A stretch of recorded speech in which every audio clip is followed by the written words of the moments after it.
ท่านทั้งหลายโปรดพิจารณามีทรัพย์มากเกิดความทุกข์มากเกิดความกังวลใจมากเพราะอะไรถึงเป็นเช่นนั้นมีทรัพย์มากมีความทุกข์มากมีความกังวลใจมากเพราะเราขาดปัญญา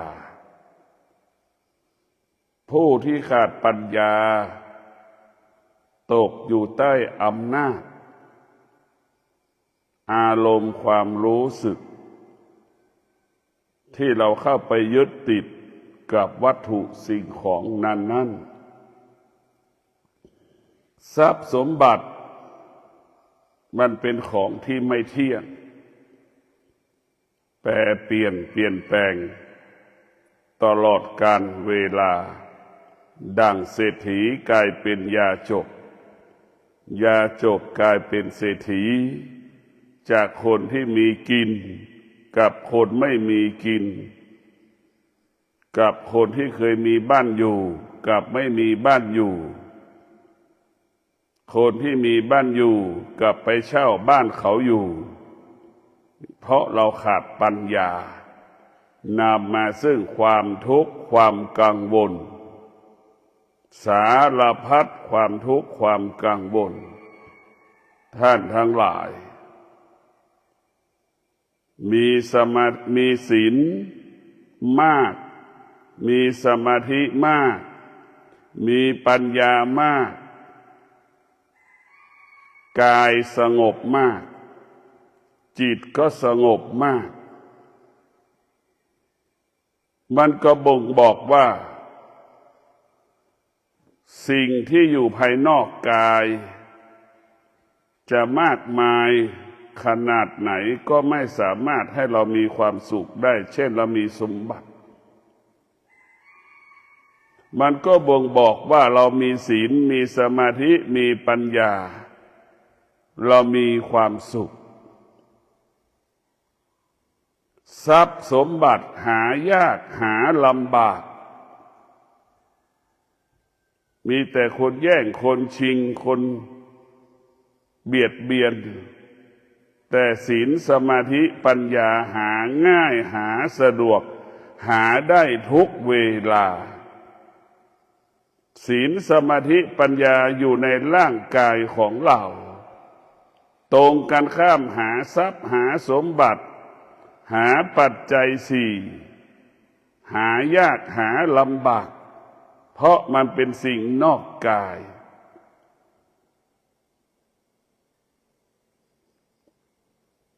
พวกเราทั้งหลายสิ่งที่เราควรหาก็คือหาศีลสมาธิปัญญารักษาก็ง่ายเรียกว่าหาก็ง่ายรักษาก็ง่ายไม่มีใครขโมยซึ่งมาอยู่ในร่างกายของเราทรัพย์สมบัติปัจจัยสี่หายาก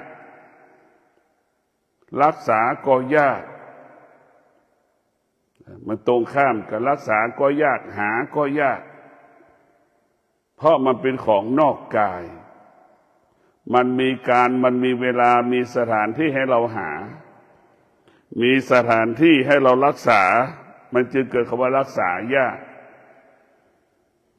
ทรัพย์สมบัติเปรียบเสมือนก้อนน้ำแข็งศีลสมาธิปัญญาเปรียบเสมือนก้อนหินแต่ละก้อนก็จะย่อยสลายได้เป็นล้านปีทรัพย์สมบัติของเราที่หามาได้เหมือนน้ำแข็งแป๊บเดียวมันก็ละลายหายไปหมดดังคนที่มีทรัพย์มากแล้วก็ละสลายหายไปที่สุดท้ายสุดก็กลายเป็นคนยากจนทุกข์ทรมานลำบากเพราะขาดปัญญาผู้ที่มีสติ จะรู้เรื่องกายกับจิตผู้ที่ขาดสติจะรู้เรื่องนอกกายนอกจิตผู้ที่มีสติจะเห็นกายกับจิตเป็นสิ่งที่ควรศึกษาเรียนรู้ผู้ที่ขาดสติก็จะเห็นสิ่งที่อยู่นอกกายเป็นสิ่งควรเรียนรู้คนหนึ่งเห็นนอกกายนอกจิตคนหนึ่งเห็นในจิตในกายอันไหนเป็นความจริงต้องพิจารณาสิ่งที่เราควรรู้ก็คือเกิดก็เป็นทุกข์แก่ก็เป็นทุกข์เจ็บก็เป็นทุกข์ตายก็เป็นทุกข์ดังเช่นวันนี้จะมีคนที่กำลังจะไปโรงพยาบาลไปคลอดก็มีจำนวนมากที่ไม่มีเงินที่จะไปโรงพยาบาลจะคลอดลูกแต่ยังไม่มีเงินมีจำนวนมากแล้วมาเกิดจึงเป็นทุกข์วันนี้หลายๆคนจะไปโรงพยาบาลเจ็บป่วยก็ไม่มีเงินจะไปหาหมอก็มีอีกจำนวนมากวันนี้มีญาติคนใกล้ตัวเรามีญาติเราตายไม่มีงานจัดไม่มีเงินจัดงานศพอีกก็มีจำนวนมากพวกเราทั้งหลายเกิดก็เป็นทุกข์เจ็บก็เป็นทุกข์แก่ก็เป็นทุกข์ตายก็เป็นทุกข์ทั้งสิ้นผู้ที่มีสติก็จะเรียนรู้เรื่องเกิดแก่เจ็บตายผู้ที่มีสติจะต้อนรับเกิดแก่เจ็บตายเป็นสิ่งที่เราควรต้อนรับเป็นสิ่งที่เราควรต้อนรับเป็นสิ่งที่เราควรรักษาเป็นสิ่งที่เราควรรักษาแต่เรากลับไม่รู้ไม่ต้อนรับเรื่องเกิดแก่เจ็บตายกลับไม่ได้ศึกษาเกิดแก่เจ็บตายเพราะเกิดแก่เจ็บตายมันอยู่ในร่างกายของเรา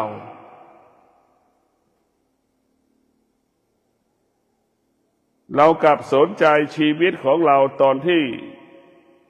เป็นโรคเบาหวานเรากลับสนใจร่างกายของเราตอนที่เป็นโรคความดันเรากลับสนใจร่างกายของเราตอนที่มันเป็นโรคไตเรากลับสนใจร่างกายของเราตอนที่มันเป็นโรคมะเร็งผู้ที่ขาดสติจึงผิดปกติเข้าถึงความจริงเข้าถึงความแก่ความเจ็บความตายตอนที่มันปรากฏกับร่างกายของเราสนใจใส่ใจร่างกายของเราตอนที่มันเจ็บมันป่วยนี่คือผู้ที่ขาดสติบุคคลที่มีสติสนใจใส่ใจร่างกายตนเองตอนปกติสนใจใส่ใจดูแลสุขภาพตนเองตอนปกติให้ความสำคัญสุขภาพตนเองตอนปกติตั้งแต่จัดระบบการกินการนอนการตื่นการดำเนินชีวิตอาศัยสติเท่านั้นท่านทั้งหลายคนที่ขาดสติก็เป็นผู้ที่ไม่รู้บุคคลที่มีสติก็เป็นผู้รู้พิจารณาดูว่าผู้รู้กับผู้ไม่รู้มันต่างกันอย่างไรคนตาบอดกับคนตาดีแตกต่างกันเช่นไรคนที่ตาบอดหูหนวกคนหูหนวกกับคนหูดีแตกต่างกันอย่างไรคนที่ขาดสติทำอะไรก็ยากทำอะไรก็ลำบากเหมือนดังคนตาบอดหูหนวกคนเป็นใบ้คนพิการยากอย่างนั้นแหละคนที่มีสติก็เหมือนคนทั่วไปทำอะไรก็ง่ายทำอะไรก็สะดวกสติคือผู้รู้ในพวกเราทั้งหลายเมื่อเราขาดสติเราเป็นผู้ไม่รู้สติจะให้เรารู้ความจริงบังคับให้เรารู้เรื่องความจริงความรู้สติจะบังคับให้เรารู้เรื่องร่างกายของเรา บังคับให้เรารู้เรื่องอารมณ์ของเราอารมณ์ของเราร่างกายของเราสำคัญที่สุดมันจะบังคับให้เรารู้ร่างกายของเรามันไม่เที่ยงร่างกายของเรามันไม่เที่ยงมันเกิดความเสื่อมภาษาวิทยาศาสตร์ว่าเด็กกำลังแรกเกิดกำลังเติบโตเด็กแรกเกิดกำลังเติบโตตรงกันข้ามภาษาธรรมะว่าการเติบโตของเด็กแรกเกิดนั่นแหละคือความเสื่อมพิจารณาอันไหนเป็นความจริงกว่ากันเติบโตก็เป็นความจริงมันซ่อนด้วยความเสื่อมเกิดมา2 วันก็เสื่อม2 วันเกิดมา2 เดือนก็เสื่อม2 เดือนเห็นไหมเกิดมา10 ปีก็เสื่อมไป10 ปีแหละซึ่งความเสื่อมมันเกิดขึ้นในกับพร้อมกันมันเกิดขึ้นทุกวันแต่ภาษาวิทยาศาสตร์ว่าเด็กกำลังเติบโตเติบใหญ่แต่ธรรมะบอกว่ามันเกิดความเสื่อมทุกวันมันเกิดความเสื่อมเจ็บป่วยโดยไม่รู้สึกตัวลุกยากนั่งยากเห็นไหมพวกนี้เกิดความเสื่อมหมดพวกเราทั้งหลายเราต้องพิจารณากายของเราชีวิตของเราไม่มีใครที่จะดูแลร่างกายชีวิตเราได้มีแต่ตัวเราเท่านั้นที่จะดูแลตัวเราเองดังคำว่าตนแลเป็นที่พึ่งแห่งตนบุคคลที่มีสติจะพึ่งพาตนเองอาศัยตนเองไปเจ็บป่วยก็ไปหาหมอด้วยตัวเราเองแต่หลับใดที่ช่วยเหลือตัวเองได้จะไปได้ทำได้ตัวเองทั้งหมดทั้งสิ้นนั่นคือบุคคลที่มีสติจะเป็นบุคคลที่ไม่สร้างภาระไม่สร้างปัญหาให้กับบุคคลใดๆทั้งสิ้นตรงกันข้ามบุคคลที่ขาดสติจะต้องพึ่งพาบุคคลอื่นๆแม่ต้องอาศัยลูกลูกต้องอาศัยแม่อย่างนี้ไปพึ่งพาสิ่งอื่น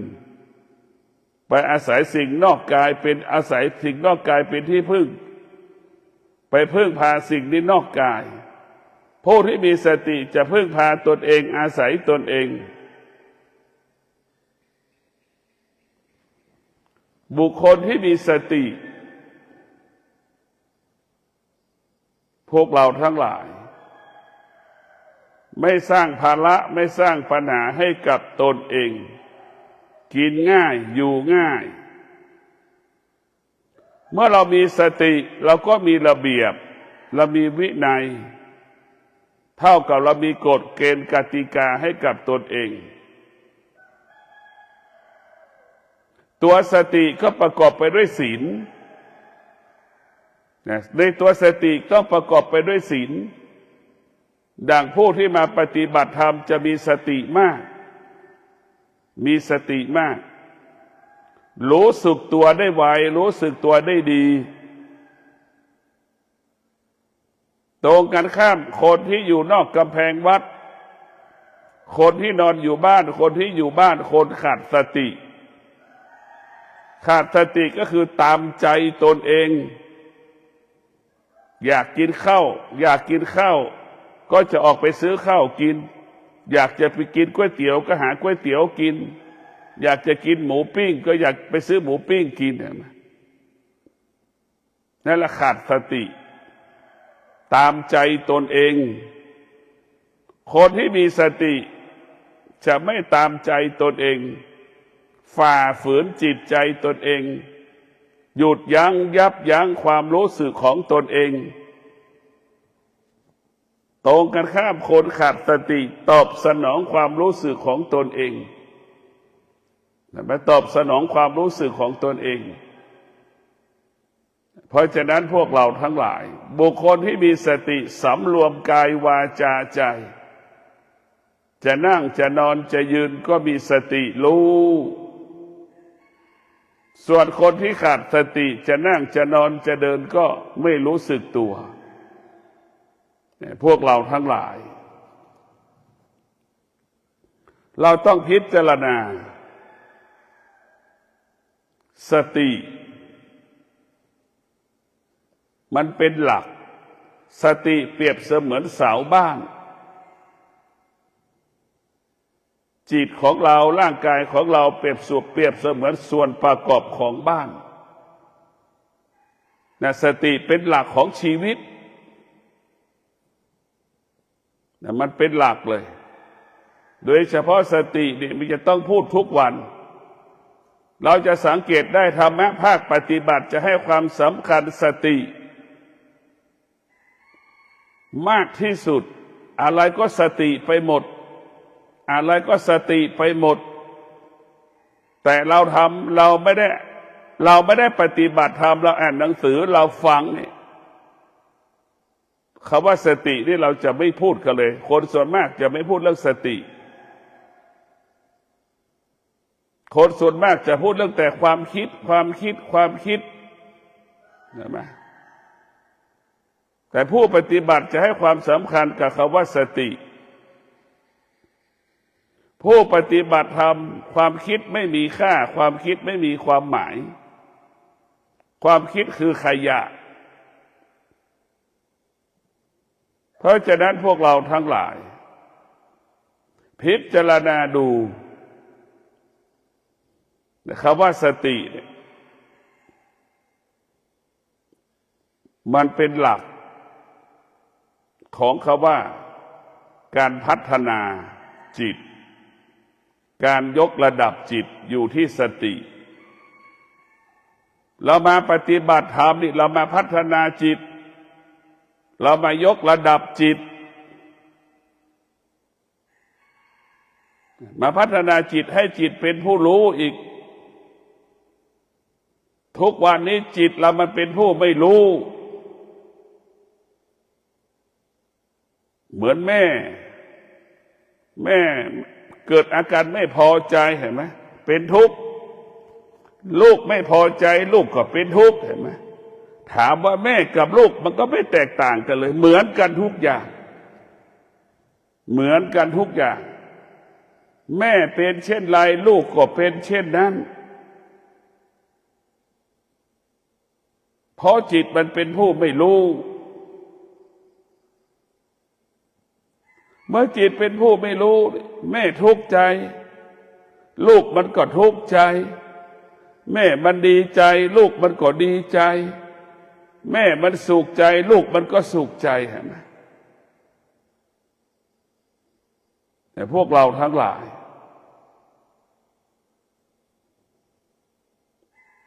เราต้องพิจารณาแยกแยะระหว่างสติซึ่งเป็นผู้รู้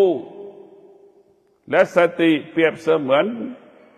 ผู้ฝึกอบรมจิตดังที่ได้กล่าวว่าสติเปรียบเสมือนทหารที่สอนหมาสุนัขแสนรู้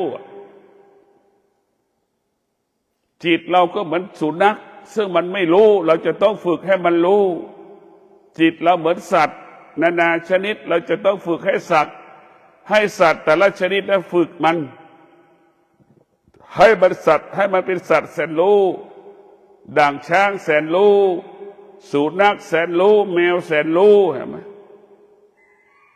เนี่ยให้ฝึกไปอย่างนั้นแหละเมื่อจิตเราเป็นจิตของผู้รู้มันก็จะรู้ว่าธรรมชาติทั้งระบบมันไม่เที่ยงเมื่อจิตเป็นผู้รู้จิตก็จะอยู่เหนือสิ่งที่จิตรู้อยู่เหนือความรู้สึกของตนเองอยู่เหนือความรู้สึกของบุคคลอื่นๆเมื่อจิตเป็นผู้รู้จิตจะไม่ตกอยู่ใต้อารมณ์ของตนเองอยู่ใต้อารมณ์ของบุคคลอื่นเมื่อจิตเป็นผู้รู้จะไม่ถูกหลอกจะไม่ถูกโกงจะไม่เกิดความอยากจะไม่เกิดความโลภเพราะจิตของเราเป็นจิตไม่ผู้เป็นรู้จิตของเราเป็นผู้ไม่รู้เราจึงถูกแก๊งคอเซ็นเตอร์หลอกเราตลอดเวลาถูกแก๊งคอเซ็นเตอร์หลอกเราเพราะจิตเราไม่รู้ เราก็ตกอยู่ใต้อำนาจสิ่งที่เรารู้และเราก็ไปยึดติดสิ่งที่เรารู้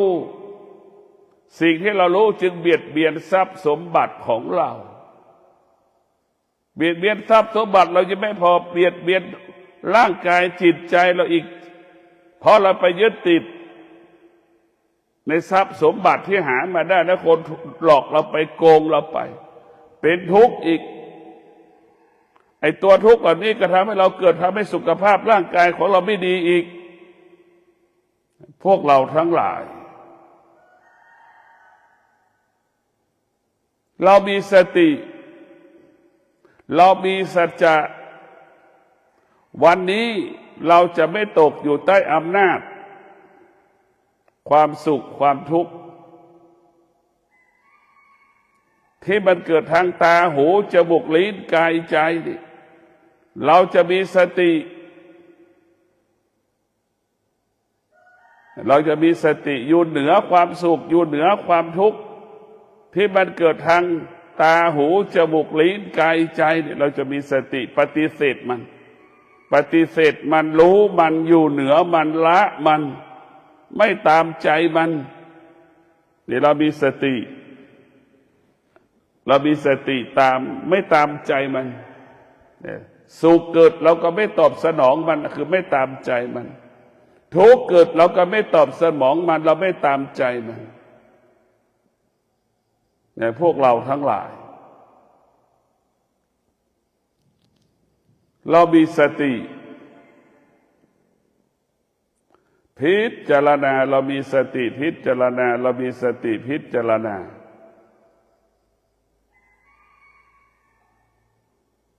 ร่างกายของเราเนี่ยมันเป็นตำราที่เราจะต้องศึกษาเรียนรู้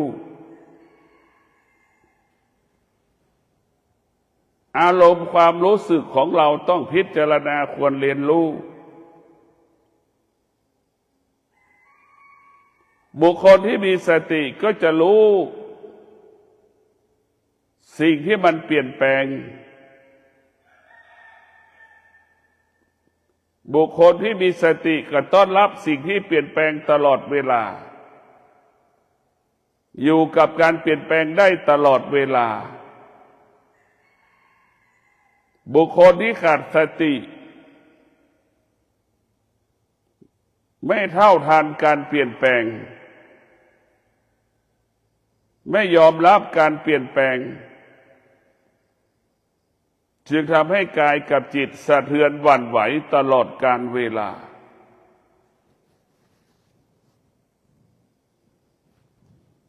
พวกเราทั้งหลายเรากลับมาพัฒนาจิตมายกระดับจิตให้จิตเราเป็นจิตผู้รู้เหมือนหมาแสนรู้เหมือนช้างแสนรู้เราจะต้องทำให้ได้ดังที่ได้กล่าวว่าสติสัจจะวิริยะขันติเราจะเป็นผู้ที่ฝึกสุนัขแสนรู้จะต้อง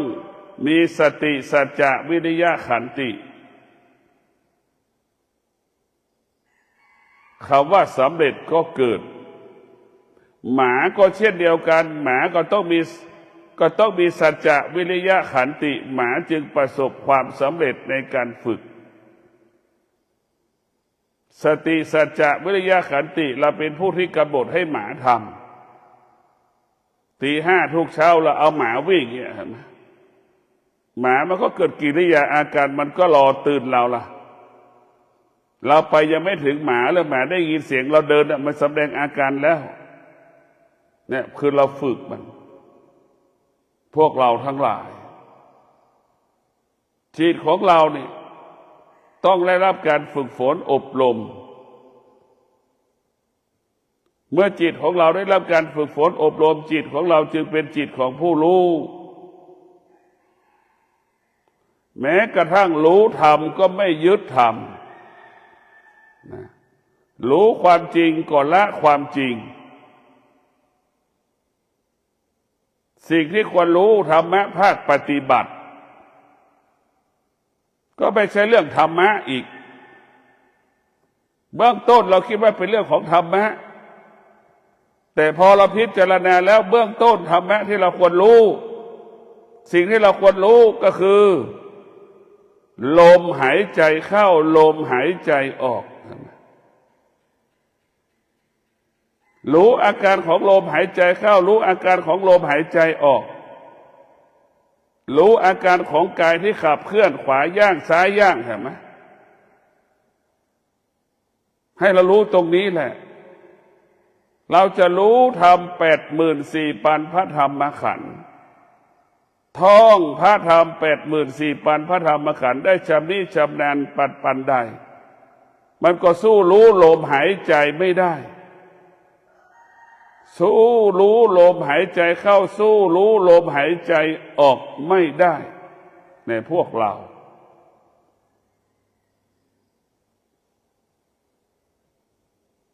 ต้องมีสติพิจารณารู้ธรรมยังละธรรมจะไม่ยึดติดในธรรมสิ่งที่เราควรรู้ก็คือรู้ลมหายใจเข้าสิ่งที่เราควรรู้ก็คือรู้ลมหายใจออกสิ่งที่เรารู้ก็รู้อวัยวะร่างกายของเราขวาย่างรู้ซ้ายย่างรู้เยืนรู้นั่งรู้เมื่อเรารู้สึกตัวเมื่อไหร่ชีวิตเราก็มั่นคงเมื่อเรารู้สึกตัวเมื่อไหร่ชีวิตเราก็ปลอดภัยเมื่อเรารู้สึกตัวเมื่อไหร่ชีวิตเราก็เบิกบานผ่องใสเมื่อเรารู้สึกตัวแล้วนี่ความผิดพลาดก็ไม่เกิดเมื่อเรารู้สึกตัวเราก็บรรลุเป้าหมายพระพุทธเจ้าสอนให้เรารู้สึกตัวรู้สึกตัวรู้สึกตัวลมหายใจเข้า100 ครั้งเรารู้100,000 ครั้งก็รู้1,000,000 ครั้งเราก็รู้หายใจออก100 ครั้ง1,000 ครั้ง1,000,000 ครั้งเราก็รู้เนี่ยสิ่งที่เราควรรู้คือไม่ใช่รู้ไม่สามารถรู้เรื่อง84,000พระธรรมขันธ์รู้แต่ที่สุดเราก็ละสิ่งที่เรารู้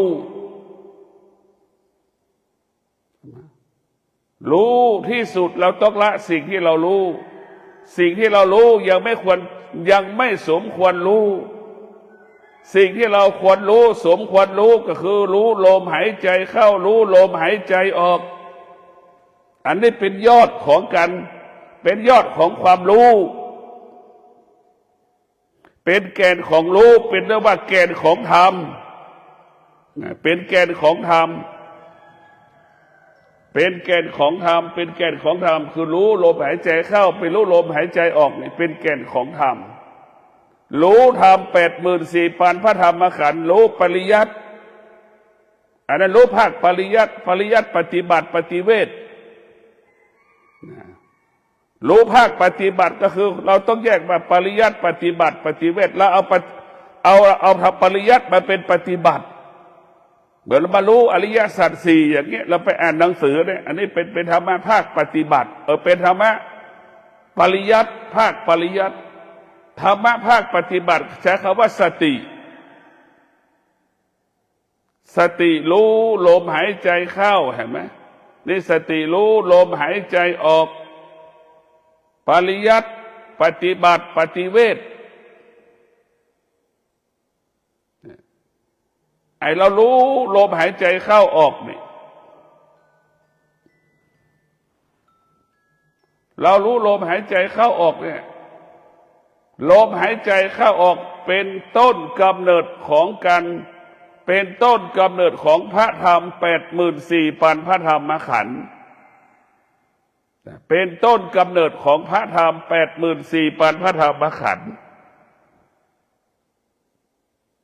พระพุทธเจ้าได้ตรัสรู้ก็เพราะลมหายใจเข้าลมหายใจออก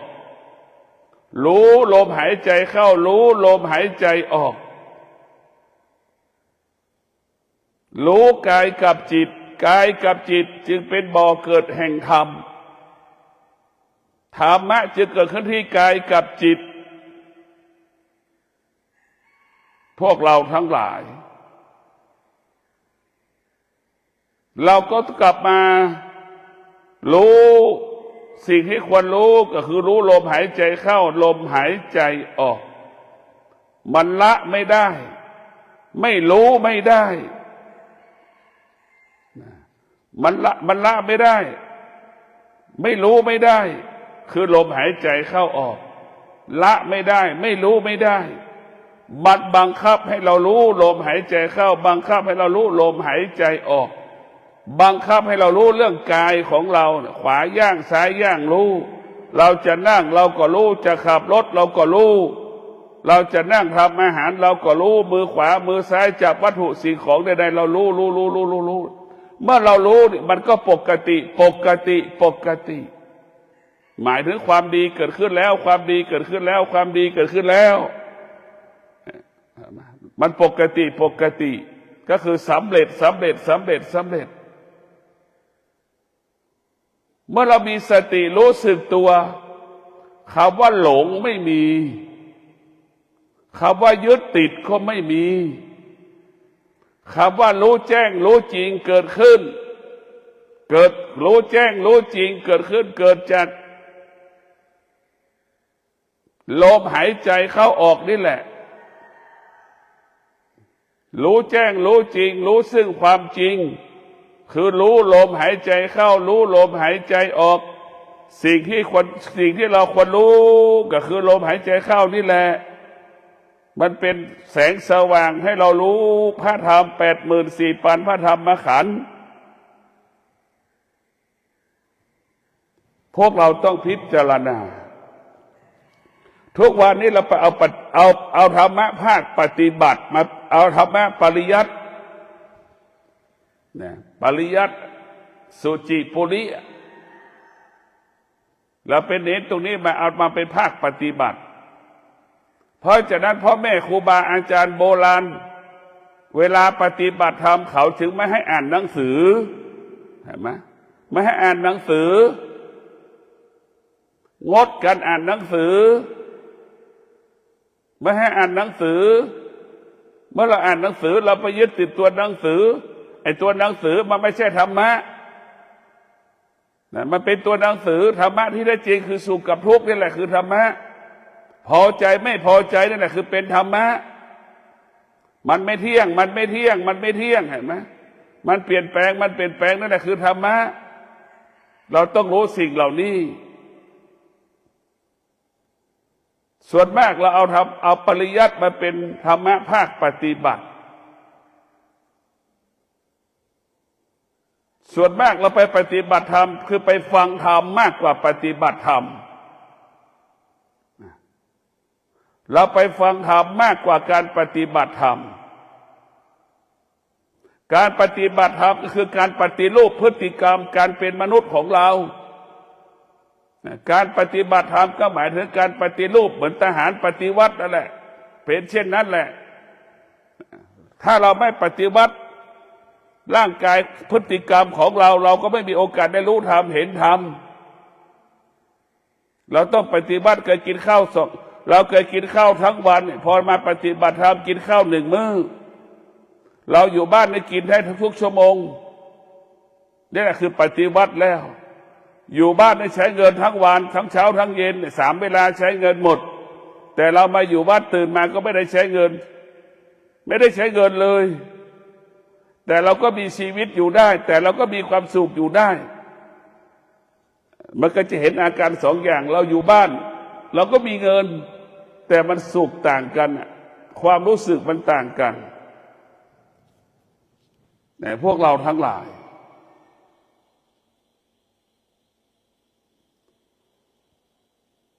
เราต้องมีสติที่จะไปฝึกฝนจิตของเราสตินี่สำคัญสติเปรียบเสมือนพระพุทธเจ้าจิตเปรียบเสมือนผู้ฟังธรรมพระพุทธเจ้าสติคือพระพุทธเจ้าสติเปรียบเสมือนพระพุทธเจ้าจิตเปรียบเสมือนผู้ฟังธรรมพระพุทธเจ้า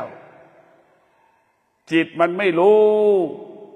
มันจึงยึดติดในสิ่งต่างๆพอจิตเราได้รับการฝึกฝนอบรม เหมือนผู้ที่ได้ฟังธรรมะจากพระพุทธเจ้าแล้วบุคคลเหล่านั้นก็ละสิ่งที่เป็นมนุษย์อะไรที่เป็นมนุษย์เราจะละหมดทิ้งหมดให้เหลือน้อยที่สุดจนถึงที่สุดมันก็ละได้เลิกได้จนถึงที่สุดจะได้เกิดคำว่าดวงตาเห็นธรรมเรานั่งสมาธิการปฏิรูปตนเองให้เรามีสมาธิให้มีสมาธิไม่ให้เราตอบสนองไม่ให้เราตอบสนองอารมณ์ความรู้สึกที่เรารู้สึกนี่การนั่งสมาธิจะเป็นอย่างนั้นพวกเราทั้งหลายต้องกลับมาใส่ใจชีวิตตนเองกลับมาสนใจชีวิตตนเองร่างกายของตนเองสติเปรียบเสมือนหมอจิตเปรียบเสมือนพยาบาลร่างกายของเราเปรียบเสมือนคนป่วยสติคือหมอจิตคือพยาบาลร่างกายเราคือคนป่วยเราจะต้องพิจารณาแยกแยะจิตก็ส่วนหนึ่งกายก็ส่วนหนึ่งแต่เราต้องรู้ปริยัติก็ส่วนหนึ่งปฏิบัติก็ส่วนหนึ่งใช่ไหมส่วนปฏิบัตินั้นมันจะไม่เอาตัวหนังสือมันจะเอาแค่ตัวรู้ลมหายใจเข้ารู้ลมหายใจออกรู้เรื่องร่างกายง่ายๆคือรู้แต่เรื่องร่างกายรู้เรื่องจิตรู้กายก็คือรู้เรื่องธรรมะนั่นแหละรู้ลมหายใจเข้าก็รู้เรื่องธรรมะนั่นแหละเราไม่รู้ลมหายใจเข้าไม่รู้ลมหายใจออกเนี่ยเท่ากับเราไม่รู้ธรรมะนั่นแหละจะจบประโยค9ก็เช่นกันไม่มีการจะอ่านพระไตรปิฎก200จบ1,000จบก็ไม่เกิดประโยชน์ถ้าเราไม่รู้ลมหายใจเข้าไม่รู้ลมหายใจออกรู้เฉยๆรู้เหมือนคนตาบอดรู้ว่าสีแดงก็คือสีแดงลักษณะของสีแดงเป็นเช่นไรคนตาบอดไม่รู้แต่คำว่าสีแดงที่เราเรียนประโยค9ก็ดีเรียนหนังสือทัตติโทเอกก็ดีเราอ่านพระไตรปิฎกก็ดีเราอ่านหนังสือธรรมะก็ดีก็รู้เฉยๆรู้ดังคนตาบอดสีดำเป็นเช่นไรมันก็ไม่รู้แต่คำว่าสีดำเพราะฉะนั้นพวกเราทั้งหลายรู้ลมหายใจเข้ารู้ลมหายใจออกเท่ากับรู้พระธรรม84,000พระธรรมขันธ์รู้ลมหายใจเข้ารู้ลมหายใจออกรู้กายรู้จิตเท่ากับรู้พระธรรม84,000พระธรรมขันธ์ให้ท่านทั้งหลายจดจำไว้ร่างกายของเรานี่แหละเป็นบ่อเกิดแห่งธรรมธรรมที่แท้จริงเกิดขึ้นที่กายกับจิต